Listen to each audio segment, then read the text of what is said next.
নমস্কার, কেমন আছো বন্ধুরা? আশা করি সবাই ভালোই আছো। আজ তোমাদের জন্য এনেছি একটি ভৌতিক গল্প, কনওয়ে কাসেলের প্রেতাত্মা।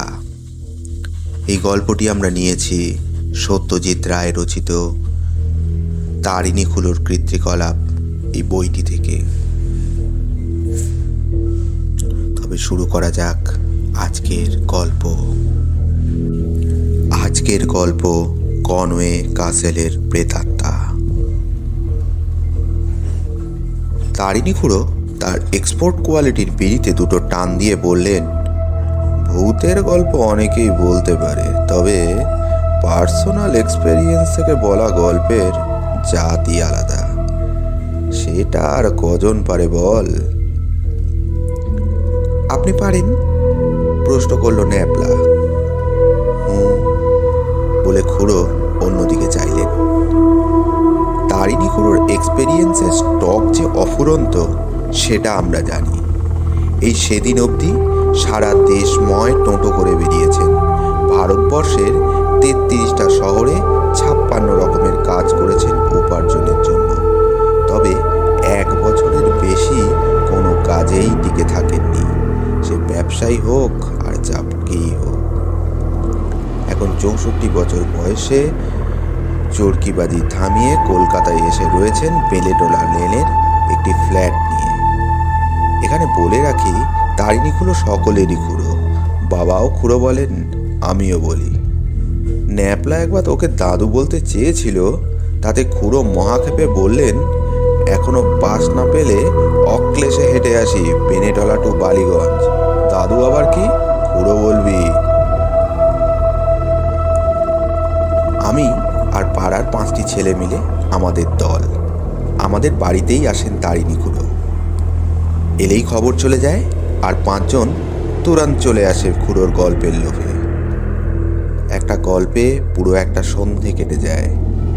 খুড়ো বলেন, আর্টের খাতিরে খানিকটা রং চড়ানো ছাড়া গল্পগুলো ১৬ আনা সত্যি। আমি তখন থাকি পুনায়, বললেন তারিণী খুড়ো। পুনে, বলে উঠল ন্যাপলা। একটা গল্পের গন্ধ পাচ্ছি। ন্যাপলা যাতে বারবার ইন্টারাপ্ট না করে, তাই তার কোমরে একটা চিমটি কেটে দিলাম। ওই হলো, বলল তারিণী খুড়ো। পুনে, পুনা, মুম্বাই, বোম্বাই, তিরুচিরাপল্লী, ত্রিচিনপল্লী, যে কোনো একটা বললেই হলো। আর আমি যখনকার কথা বলছি তখন সবে স্বাধীনতা এসেছে। পুনের পুনা হতে অনেক দেরি। বল্টু, একটা চা বল।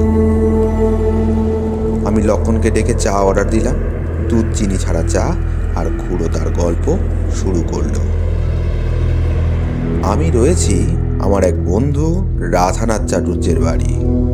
সে ফার্গুসন কলেজের ইতিহাসের অধ্যাপক। কোডারমায় মাইকা মাইন্সের কাজে ইস্তফা দিয়ে শিবাজির দেশে এসেছি একটা হোটেলের ম্যানেজারে নিয়ে। আমার বয়স তখন ৩৪। পৌঁছনোর ২ দিনের মধ্যেই রাধাশ্যাম নিয়ে গেল উকিল ঘনশ্যাম আপ্টের বাড়ি। সেখানে সন্ধ্যায় আড্ডা বসে, ৫ মেশালি আড্ডা, যাকে বলে মিক্সড ক্রাউড। আমরা ৩ জন ছাড়া আসে মহারাষ্ট্র ব্যাংকের এজেন্ট মিস্টার যোশী, ম্যাকডারমাট কোম্পানির উচ্চপদস্থ কর্মচারী mister Hariharan, police inspector mister Agashe, আর তরুণ সাংবাদিক আনোয়ার কুরেশি। কুরেশির বয়সই আমাদের মধ্যে সবচেয়ে কম, ৩০ পৌঁছয়নি। তুখোর ছেলে, হ্যান্ডসাম চেহারা, চোখের জলজলে দৃষ্টি। সে আসে হরিহরনের সঙ্গে দাবা খেলতে। তাঁরা ঘুটি এঘর ওঘর করেন, আর আমরা বাকি ৫ জন মারি আড্ডা। সবচেয়ে বেশি কথা বলেন বাড়ির কর্তা আপটে সাহেব নিজে। আমার বিশ্বাস তার কথা বলার প্রয়োজনেই এই আড্ডার সৃষ্টি। কিছু লোক আছে যারা সাঙ্গপাঙ্গ ছাড়া বাঁচতে পারে না। এই সাঙ্গপাঙ্গ যদি তোষামুদে হয় তাহলে তো কথাই নেই। অবশ্যই আড্ডার সকলে আপটাকে যে তোষামত করে তা বললে ভুল হবে, তবে তার মতামতের প্রতিবাদ কেউ করে না। আগাসের মতো খোশ মেজাজের দারোগা আমি আর দুটি দেখিনি। অবশ্যই প্রথম আলাপে যখন তিনি একটা ব্যাপারেতে কিঞ্চিত দুশ্চিন্তাগ্রস্ত ছিলেন। সম্প্রতি কিছু জাল নোট পাওয়া গেছে পুনাতে। জালিয়াত কারা এবং তাদের আস্তানাটা কোথায় তাই নিয়ে পুলিশ দপ্তরে বেশ চাঞ্চল্য পড়ে গেছে। আকাশকে তাই মাঝে মাঝেই অন্যমনস্ক হয়ে পড়তে দেখা যায়। দলের মধ্যে স্বল্পভাষী হলেন মিস্টার যোশী, তবে শ্রোতা হিসাবে তিনি চমৎকার। সব কথাই উদ্গ্রীব হয়ে শোনেন, হাসির কথায় ঘর কাঁপিয়ে অট্টহাস্য করেন, দুঃখের কথায় তাঁর জিভি দিয়ে চুকচুক শব্দ শুনে আপডেট পোষা ডালমেশিয়ান বারান্দা থেকে লেজ নাড়তে নাড়তে যোশীর কাছে চলে এসছে, এমন ঘটনা বহুবার ঘটেছে। আমার স্টকে হাজার গল্প, বাংলার বাইরে বছরের পর বছর কাটিয়ে ইংরাজিটাও বেশ রপ্ত, তাই আমার একটা ভালো পজিশন হয়ে গেল আপটের আড্ডায়। কি প্রসঙ্গ মনে নেই, একদিন কথা উঠল অশরীরী আত্মার। দেখা গেল আপটে ছাড়া আর সকলেই ভূতে বিশ্বাস করে। আমি আপটেকে বললুম যে পুরাণ, শেক্সপিয়ার, ডিকেন্স, রবীন্দ্রনাথ, দেশ বিদেশের উপকথা সবেতেই ভূতের উল্লেখ আছে, কাজেই ভূতে বিশ্বাস না করার কোনো কারণ থাকতে পারে না। আপনি তবু মাথা নাড়ে। সে বিজ্ঞানে বিশ্বাসী, যুক্তিবাদী মন তার, খালি বলে ভূত জিনিসটা ভুয়ো। হঠাৎ কেন জানি না রোগ চেকে গেল। ধাঁ করে 1000 টাকা বাজি ধরে ফেললুম। বললুম 2 মাসের মধ্যে ভূত দেখিয়ে দেবো তোমায়। আপনি হেসে বললেন, সাবধান, 1000 টাকা খোয়া যেতে চলেছে তোমার, এ তোমায় বলে দিলুম। অবশ্যই আমার দিক থেকে ব্যাপারটা অতিমাত্রায় রিস্কি হয়ে গিয়েছিল, তাতে কোনো সন্দেহ নেই। রাধানাথের কাছে ভৎসনাও শুনতে হয়েছিল, কিন্তু বাজির ব্যাপারেতে দাবার মতোই চাল ফেরত নেওয়া যায় না, কাজেই ব্যাক আউট করার কোনো প্রশ্নই ওঠে না।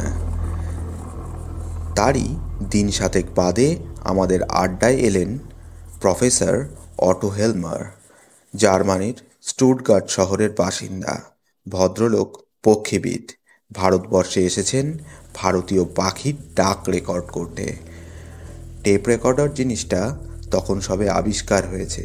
সাহেবের কাছেই প্রথম দেখলুম এই আশ্চর্য যন্ত্র। আমাদের নানা রকম পাখির ডাক শুনিয়ে সাহেব বললেন, পুনার এক জায়গায় তিনি নাকি হুতুম পেঁচার ডাক শুনেছেন, সেটাকে রেকর্ড করতে পারলেই নাকি তার মনস্বাঞ্ছা পূর্ণ হয়। পেঁচার ডাকের ভালো রেকর্ডিং তিনি এখনো পাননি। কোথায় শুনলে ডাক? প্রশ্ন করল আপটে। তাতে হেলমার সাহেব একটা বাড়ির বর্ণনা দিলেন। দুর্গ প্যাটার্নের প্রাচীন পরিত্যক্ত সাহেব বাড়ি, সেন্ট মেরি গির্জার পূব পাশে। ওটারই কম্পাউন্ডে নাকি 2 রাত আগে পেঁচাটি ডাক ছিল। সাহেব ছিলেন গাড়িতে, সঙ্গে টেপ রেকর্ডার। চলন্ত অবস্থাতেই ডাক শুনে গাড়ি থামিয়ে নেমে কম্পাউন্ডের পাঁচিলের ধারে 1 ঘন্টা দাঁড়িয়ে থেকেও কোনো ফল হয়নি, পেঁচা আর ডাকেনি। বাড়ির বর্ণনা ও অবস্থান শুনে আমাদের অনেকেই বললেন যে এটা কনওয়ে ক্যাসেল। এখানে বলা দরকার যে ব্রিটিশ আমলে পুনা ছিল সাহেবদের একটা বড় ঘাঁটি। মিলিটারি তো বটেই, সিভিলিয়ানও অনেক থাকতেন পুনায়। তারা অনেকেই রিটায়ার করবার পর পুনাতে বাড়ি করে সারা জীবন কাটিয়ে দিতেন। ব্রিগেডিয়ার কনওয়ে ছিলেন এই রকমই একজন সাহেব। তাঁরই তৈরি এই কনওয়ে ক্যাসেল। কুরেশি বাড়িটা সম্বন্ধে কিছু তথ্য জানে। সে বললে, বাড়িটা তৈরি হয় কুইন ভিক্টোরিয়া যে বছর ভারত সম্রাজ্ঞী হন সেই বছর, অর্থাৎ 1876 খ্রিস্টাব্দ। কনওয়ে এই বাড়িতে প্রবেশ করবার 6 মাসের মধ্যে নাকি তার স্ত্রী ও 2 ছেলে মারা যায়। ছেলেরা অবশ্যই বাড়িতে মরেনি, তারা দুজনেই ছিল আর্মিতে, মরেছিল দ্বিতীয় আফগান যুদ্ধে। স্ত্রী মারা যায় যক্ষা রোগে, আর তার 3 মাসের মধ্যে কনওয়ে নিজেও মরে। কিভাবে মরে জানা যায়নি, তবে অনেকের ধারণা সে আত্মহত্যা করেছিল। মোট কথা সেই থেকে এই বাড়ি অভিশপ্ত বলেই পরিচিত। কেউ আর সেই বাড়িতে থাকেনি।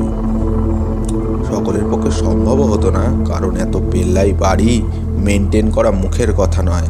আসবাবপত্র যা ছিল সবই নাকি কনওয়ের এক আত্মীয় বিলেত থেকে এসে নিলামে বিক্রি করে দেয়।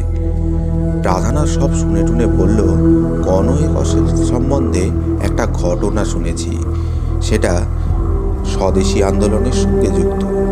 কোন স্বদেশী আন্দোলন? প্রশ্ন করল আপটে। বাল গঙ্গাধর তিলকের সময়কার, বললেন রাধানাথ। ঊনবিংশ শতাব্দীর একেবারে শেষের দিকে মেজর লেথব্রিজ বলে এক সাহেবকে হত্যা করবার চেষ্টা করেছিল এই সন্ত্রাসবাদী দল। তারা নাকি এই কাসেলে তাদের গুপ্ত ডেরা করেছিল, পরে আত্মসমর্পণ করে। তবে তাদের লিডার আছরেকারকে নাকি ধরা যায়নি, সে বেপাত্তা হয়ে যায়। কনওয়ে কাসেলের খোঁজ করা হয়েছিল কি? আপনি প্রশ্ন করলেন। আগাসে হো হো করে হেসে উঠলেন। মিস্টার আপটে, পুলিশও মানুষ, তাদেরও ভয় আছে, কিন্তু অভিশপ্ত এই বাড়িতে রেড করতে গেলে রীতিমতো হিম্মত লাগে। এদিকে আমার কৌতূহল চাকিয়ে উঠেছে। ছেলেবেলা থেকেই ডান পিঠে মোট শখ, সেটা 34 বছরেও পুরোপুরি বজায় আছে। পরপর এতগুলো মৃত্যু যেখানে ঘটেছে, সেই বাড়ির ভেতরে দু একটা প্রেতাত্মা বসবাস করবে নাকি? বাজি জেতার পক্ষে এ যে একটা বড় সুযোগ। এর কিছুদিন পরেই হেলমার সাহেব আবার এলেন আড্ডায়, তাঁর টেলিফোনের রেকর্ডারটাকে নিয়ে। ভদ্রলোক বাঁ কবজিতে ব্যান্ডেজ, বললেন, কাঁটা ঝোপে হাত কেটে গেছে। মুখের ভাব দেখে বোঝা যাচ্ছে না সুখবর না দুঃসংবাদ। তাকে বসতে দিয়ে সকলেই তার দিকে জিজ্ঞাসু দৃষ্টি দিল। হুতুমের ডাক শোনা যাবে কি? হেলমারের কপালে ঘাম মুছে বললেন, ডাক তুলতে পেরেছি, তবে পারফেক্ট হলো না। রাত 12টার পর পেঁচাটা ডাকলো, সঙ্গে সঙ্গে আমি মেশিন চালু করলুম। তখন শহরের অন্য শব্দ প্রায় নেই বললেই চলে। নিয়ম মতো নিখুঁত রেকর্ডিং হওয়ার কথা, কিন্তু দেখো কি হয়েছে। শুনলাম পেঁচার ডাক। ছেলেবেলায় আমাদের বাদুর বাগানের বাড়ির পাঁচিলের ওপারে পুকুরের ধারে শেওড়া গাছে একটা হুতুম পেঁচা থাকতো, তাই তার ডাক আমার চেনা ছিল। ইনিও যে হুতুম তাতে কোনো সন্দেহ নেই, কিন্তু ডাকের সঙ্গে আর একটা শব্দ তাকে সত্যি বড্ড ডিস্টার্ব করছে। সাহেবের এত মেহনত 16 আনা সার্থক হলো না জেনে তার প্রতি মমতা হলো। But what is the other sound? প্রশ্ন করল কুরেশি। সে দাবা ছেড়ে এগিয়ে এসেছে। সেটাও তো বুঝতে পারছি না, বললেন হেলমার। মেশিনের গন্ডগোল বলে মনে হচ্ছে। এর আগে তো এরকম হয়নি কখনো।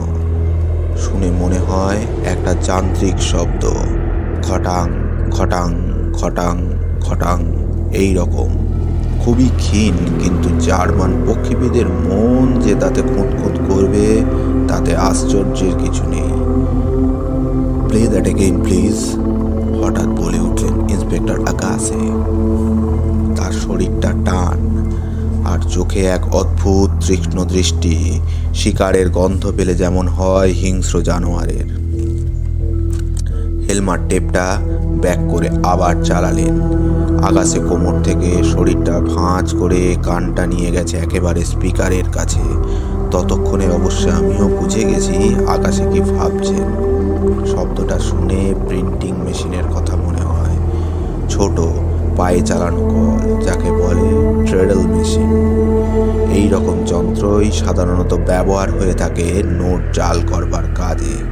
শব্দটা কাসেলের ভেতর থেকে আসছে না অন্য কোথাও থেকে, সেটা অবশ্যই বোঝবার কোনো উপায় নেই। কিন্তু তাও আগাসে স্থির করলেন যে কনওয়ে কাসেলে পুলিশের রেড হবে। আকাশের হুমকিতে নাকি কিছু কনস্টেবল রাজি হয়েছে অভিশপ্ত দুর্গে প্রবেশ করতে।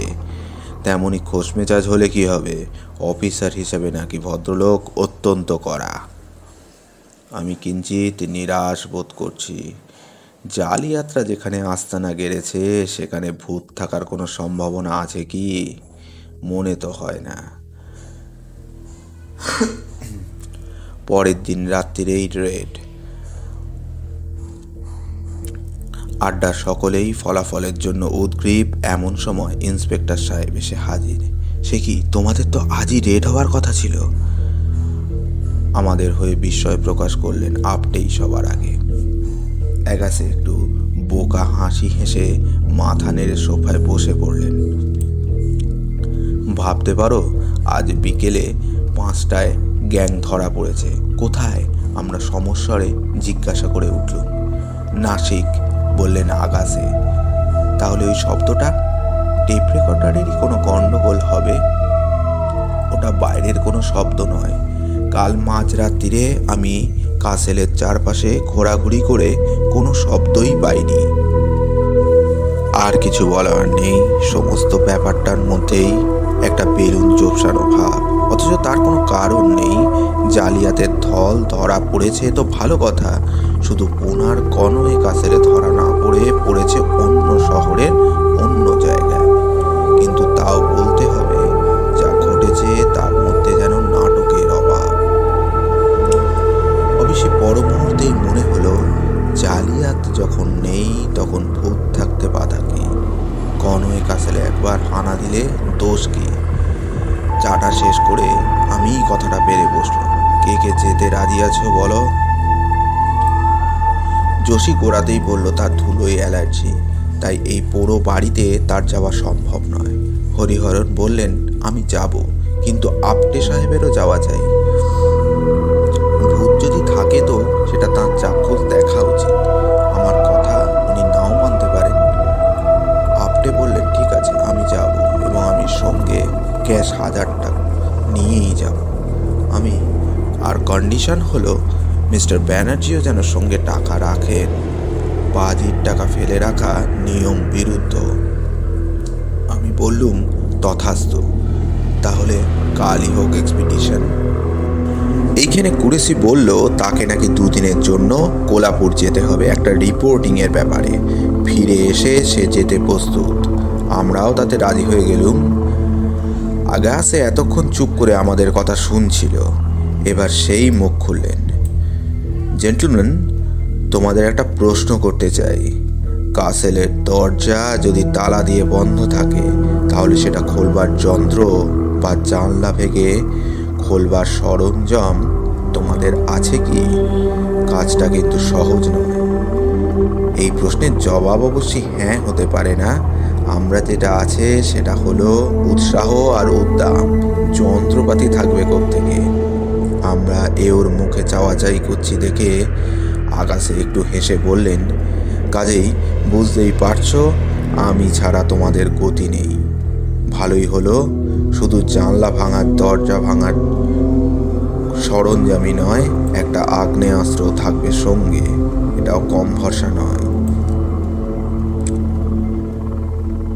জুন মাস, দিনে বেজায় গরম। রাত্রির দিকটা তবু একটু ঝিরিঝিরি হাওয়া দেয়। বন্দোবস্ত অনুযায়ী খাওয়া দাওয়া সেরে ঠিক 11:30টার সময় আমরা 6 জন সেন্ট মেরি গির্জার সামনে জমায়েত হলাম। পাড়াটা নির্জন, গাড়ি চলাচল নেই বললেই চলে। আমরা দল বেঁধে এগোলাম কনয়ে কাসেলের দিকে। ফটক থেকে কাসেলের দরজা অবধি লম্বা রাস্তা। এককালে পাহাড় ছিল রাস্তাটার, সেটা আঁচ করা যায়। এখন পথ বলতে প্রায় কিছুই নেই। টর্চের আলোয় কোনো রকমে আগাছা মাছিয়ে পা ফেলতে হয়। বাড়িটা আমাদের সামনে অনেকখানি জায়গা জুড়ে একটা প্রেত পুরীর মতন দাঁড়িয়ে আছে। কেউ যে কোশমিনকালেও সেখানে ছিল সেটা এখন আর বিশ্বাস হয় না। দলে আছে বলে রক্ষে, না হলে যতই ডানপিটে হই না কেন, 80 বছরের মধ্যে পা পড়েনি এমন একটা থমথমে অন্ধকার অট্টালিকার সামনে দাঁড়িয়ে বুকের মধ্যে যে একটা ট্রেডেল মেশিন চলতে শুরু করেছে সেটা তো অস্বীকার করা যায় না। আকাশে সদর দরজাটা ঠেলা দিতেই সেটা একটা যান্ত্রপ আর্তনাদ করে ধীরে ধীরে খুলে গেল। আর সেই সঙ্গে ইঁদুর, বাদুড়, পায়রা, চামচিকি, গিরগিটি, ছুঁচো মেছানো একটা গন্ধর ধাক্কায় আমরা সকলেই বেশ কয়েক হাত পিছিয়ে গেলুম। তারপর দুরু দুরু বক্ষে সবাই মিলে গিয়ে ঢুকলুম ভেতরে। এটা ল্যান্ডিং। বাঁদিকে চওড়া কাঠের সিঁড়ি উঠে গেছে দোতলায়। আগে একতলা সেরে তারপর দোতলায় যাব, এটাই আমরা ইচ্ছে ছিল। দেখলুম সবাই তাতে সায় দিল। আমরা সার বেঁধে গিয়ে ঢুকলুম একটা বিশাল ঘরে। সম্ভবত ডাইনিং রুম ছিল এটা। সারা ঘরে একটিও আসবাব নেই ঠিকই, কিন্তু দেয়ালে ধুলিমুনিল ওয়ালপেপারের ওপর বড় বড় ছবির ফ্রেমের দাগ রয়েছে। খানতিনেক দেয়ালবাতি মরচে ধরা ব্র্যাকেটও রয়েছে। আর সিলিং থেকে ঝুলে আছে ঝাড় লণ্ঠন আর টানা পাখার হুক। ওটার কড়িকাঠেই বাদুড় ঝোলার কথা, তবে তারা বোধ হয় রাত্রিরে খাবারের সন্ধানে বেরিয়েছে। এত বড় বাড়ির কতগুলি জানলার মধ্যে একটিও কি খোলা নেই? বাদুড় না থাকলেও ছোটখানো চতুষ্পদ প্রাণী যে একটু এদিক ওদিক ঘুরে বেড়াচ্ছে সেটা মেঝের সরাত সরাত শব্দেই বুঝতে পারছি। এতক্ষণে সবাই একটা জমাট দল বেঁধে চলাফেরা করছিল। বড় ঘর পেয়ে সেটা একটু আলাদা হলো। কুরেশি দেখলুম একটা টর্চ নিয়ে হল ঘরের পাশের দরজা দিয়ে বেরিয়ে গেল। আপনিও খানিকটা এগিয়ে গেছে আমাদের ছেড়ে। তার নিজস্ব একটা টর্চ আছে। ভূত এখনো চোখে পড়েনি ঠিকই, কিন্তু এর চেয়ে ভালো ভৌতিক পরিবেশ আর কি হতে পারে আমি জানি না। হল ঘরের একটা দরজা দিয়ে ডাইনে ঘুরে একটা প্যাসেজ পড়ল। সেটার ডাইনে বাঁয়ে দুদিকে ঘরের সারি। আকাশে তার 5 ছেলের টর্চটা জেলে এগিয়ে চলল প্যাসেজ ধরে। আমরা তার পিছনে। ঘর পড়লে দরজা দিয়ে আলো ফেলে একবার চোখ বুলিয়ে নিচ্ছি। এইভাবে 5খানা ঘর দেখবার পর একটা ঘটনা ঘটল। সেটা ভাবতেই এখনো গায়ের লোম খাড়া হয়ে ওঠে। একটা গোয়ানির শব্দের সঙ্গে সঙ্গে প্যাসেজের শেষ প্রান্তে বাঁয়ের একটা দরজা থেকে পেছন ফিরে টলতে টলতে বেরিয়ে এলো কুরেশি।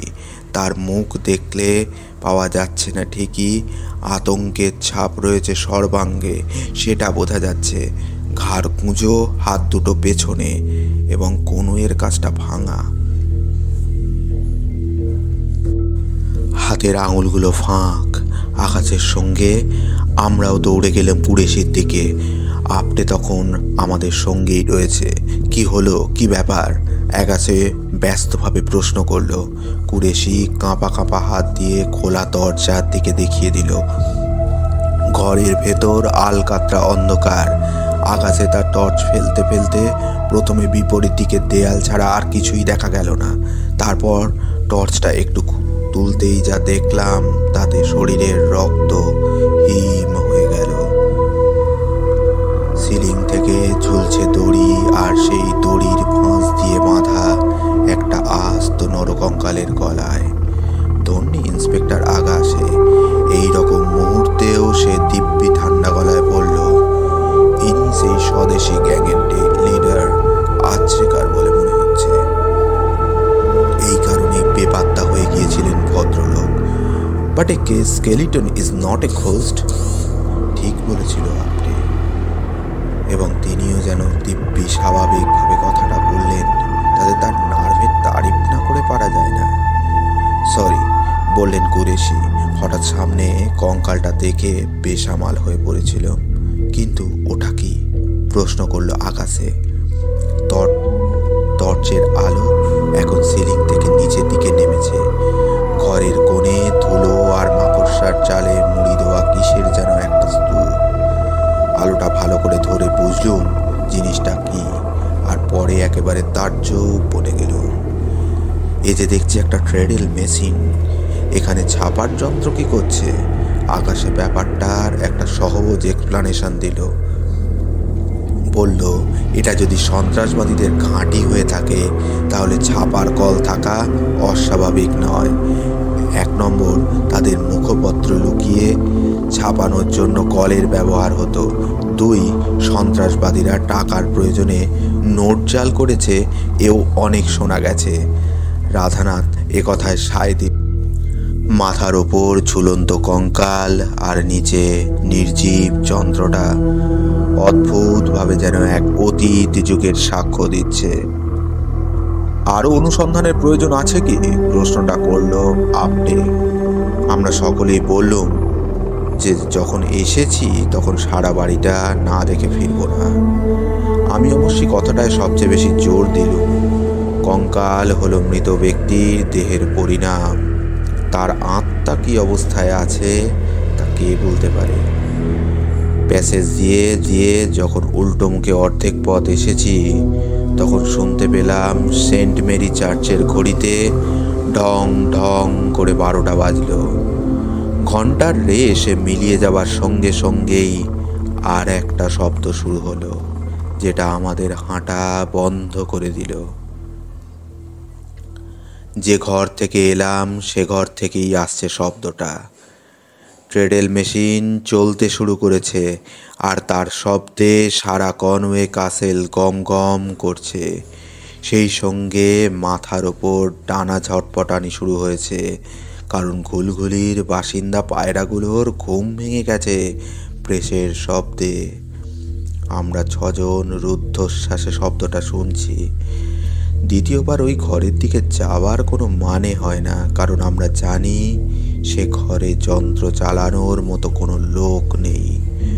হয়তো ওই আছড়েকারী এককালে যন্ত্রটা চালিয়েছিল, এরপর এক সময় ব্রিটিশ পুলিশের হাত থেকে লাঞ্ছনা এড়ানোর জন্য গলায় দড়ি দিয়ে মরেছে। আর সেই থেকেই প্রতি রাতে মাঝরাত্রিরে তার প্রেতাত্মা ওই ট্রেডেল মেশিন আজও চালিয়ে চলেছে।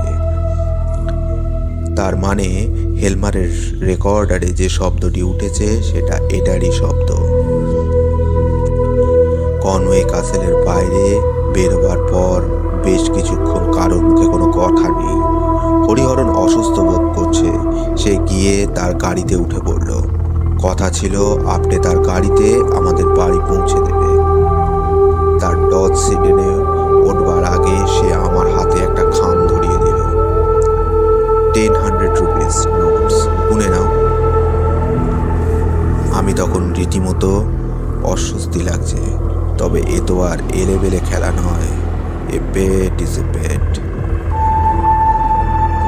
খাম থেকে নোটের গোছাটা বের করে রাস্তার আলোয় একবার দেখে নিলুম। 10 খানাই আছে। 3 দিন পর এক সন্ধ্যায় নিউ পিয়ার হোটেলে ডিনার হলো। আমি খাওয়ালুম। তখনকার সস্তা গন্ডার বাজারে 7 জনের বিল হলো 190 টাকা। আজ হলে বড় হোটেলে 7 জনের 5 কোর্স ডিনার 1000 টাকায় হতো কিনা সন্দেহ। গল্প শুনে ন্যাপলা বলল, তাহলে খুব দাও মারলেন বলুন।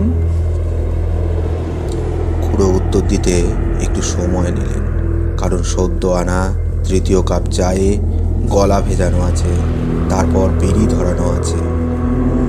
তা বটে, অবশেষে বললেন খুড়ো, তবে ঘটনার শেষ এখানেই নয়, আরও আছে। আমরা সব হলেই প্রশ্ন করলাম। এরপর আর কি থাকতে পারে সেটা ভেবে পাচ্ছিলুম না। তারিণী খুড়ো বলে চললেন, ঘটনার কদিন পর এক সকালে আমাদের বাড়িতে এসে হাজির হলো আমাদের আড্ডার সাংবাদিক আনোয়ার কুরেশি। বললে, আমার গাড়ি আছে, তোমাদের একটা জায়গায় নিয়ে যেতে চাই, 20 মিনিট স্পেয়ার করতে পারবে? কৌতূহল হলো। রাধানাথ আর আমি গিয়ে বসলুম তার গাড়িতে। কুরেশি নিজেই ড্রাইভ করে। কিছু দূর যেতেই বুঝলাম গাড়ি চলেছে আবার সেই কনওয়ে কাসেলের দিকে। কেন যাচ্ছে সে কথা বললে না ছোকরা, খালি বললে এই কদিনে সে নাকি আরও তথ্য আবিষ্কার করেছে কনওয়ে সাহেব সম্বন্ধে। একটি খবর নাকি বিলেতি কাগজে ছাপেনি, দেশি কাগজে পেয়েছে সেটা কুরেশি। ব্রিগেডিয়ার কনওয়ে তার এক পাংখাবারদারকে বুট দিয়ে লাথিয়ে মেরে ফেলেছিল। তাতে রাধানাথ বললেন সেটা নাকি সে যুগের একটা খুব স্বাভাবিক ঘটনা। গরমকালে মাঝরাত্রিরে পাংখাবারদার পাখা টানতে টানতে ঘুমিয়ে পড়তো। মশার কামড়ে ঘুম ভেঙে যেত সাহেবের, আর তখন রাগে দিক বিদিক জ্ঞান হারিয়ে এমন প্রহার করত ভৃত্যকে যে তার আর অনেক সময় মরেই যেত। মিনিট পাঁচেকের মধ্যেই গাড়ি গিয়ে থামলো কনওয়ে ক্যাসেলের গেটের সামনে। কুরেশির পিছন পিছন আমরাও গিয়ে ঢুকলুম ক্যাসেলের ভেতরে। দিনের বেলাতেও রীতিমতো অন্ধকার, গা ছমছম করে। আমরা কি আবার সেই ঘরেই যাচ্ছি? রাধানাথের এই প্রশ্ন কোনো জবাব দিলে না কুরেশি, তবে তার লক্ষ্য যে সেই ঘরেই তাতে কোনো সন্দেহ নেই। কি দেখব কে জানে। শিরার মধ্যে একটা চাঞ্চল্য অনুভব করছিলুম। কুরেশির চোখরা নির্বিকার। আর তা হবে নাই বা কেন? সে ঘর যে খালি, দড়ি, কঙ্কাল, ছাপার যন্ত্র সব হাওয়া। আমাদের হতভম্ব ভাব দেখে কুরেশি হো করে হেসে উঠল। তারপর এক অদ্ভুত প্রশ্ন করল, আপনার বাড়িতে চা ছাড়া আর কিছু খেয়েছো কখনো? প্রশ্নটা অপ্রত্যাশিত হলো। বললুম, কই না তো। ওই তো, বললে কুরেশি। লোকটা হাড় কঞ্জুস। তাছাড়া তার আত্মম্বরী ভাবটাও আমার মাঝে মাঝে ইরিটেট করে আমায়।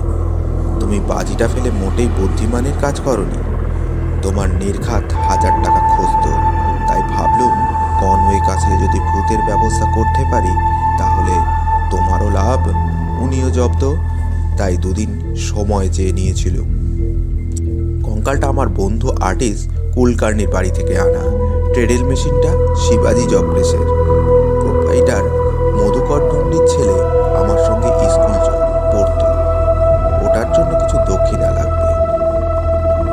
আর ওদের অফিসেরই একজন ছোকরা অন্ধকারে ঘাপটি মেরে বসেছিল, সেই কলটা চালায়।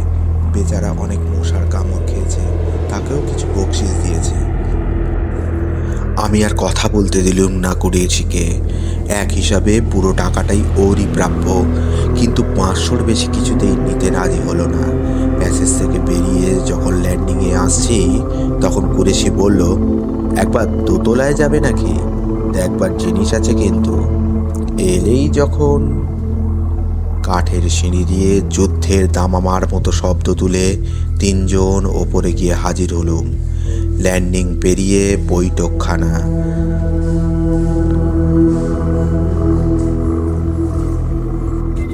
একটা সনসন মচমচ শব্দ পাচ্ছিলুম, কিন্তু সেটা যে কিসের সেটা বুঝতে পারছিলুম না। বৈঠকখানায় ঢুকে অদ্ভুত চমক। এ ঘর যে একেবারে আসবাবে ঠাসা। ভিক্টোরিয়া যুগের সোফা, টেবিল, আয়না, মার্বেলের মূর্তি, দেওয়ালের বাতি, কার্পেট, ঝাড় লণ্ঠন, কোনোটাই বাদ নেই। মনে হয় ঠিক যেন তেমনি আছে, তবে সব কিছুর ওপর 80 বছরের ধুলো জমে সেগুলোর আসল চেহারা বেমালুম ঢেকে দিয়েছে। কিন্তু মোক্ষম চমক ঘরের মেঝে বা দেওয়ালে নয়, সেটা হলো সিলিংয়ে। সিলিংয়ে দুলছে এক বিশাল শতচিহ্ন পাখা, যার হাওয়া এই জুন মাসেও ঘাম ছোটানো গরমে আমাদের প্রাণ জুড়িয়ে দিচ্ছে। কিন্তু এই পাখা টানছে কে? আর টানছেই বা কিভাবে? কারণ পাখার কোনো দড়ি নেই, অর্থাৎ সেটাকে টানার কোনো উপায় নেই। ভূতের উপদ্রব বলেই এই ঘরে কেউ প্রবেশ করেনি, বলল কুরেশি। তাই জিনিসপত্রগুলো নিলামও হয়নি। আমি ঘরটা আবিষ্কার করি ভূতের সব ব্যবস্থা করবার পর। তারপর ভেবে দেখলুম কঙ্কাল আর ট্রেডেল মেশিনের ব্যাপারটা আরও জমবে। অবাক বিস্ময়ে বেশ কিছুক্ষণ চেয়ে রইলুম অশরীরী পাংখাবারদারের অদৃশ্য হাতে টানা পাখার দিকে। ভূত বলেই তার ক্লান্তি নেই, ঘুম নেই, সাহেবের লাথিতে মৃত্যু নেই। আমরা যখন সিঁড়ি দিয়ে নামছি তখনও বেশ কিছুক্ষণ ধরে শুনতে পেলাম ওই টানা পাখার শব্দ। কঙ্কাল আর ছাপার কলের ব্যাপারটা কুরেশির কারসাজি জেনে মনে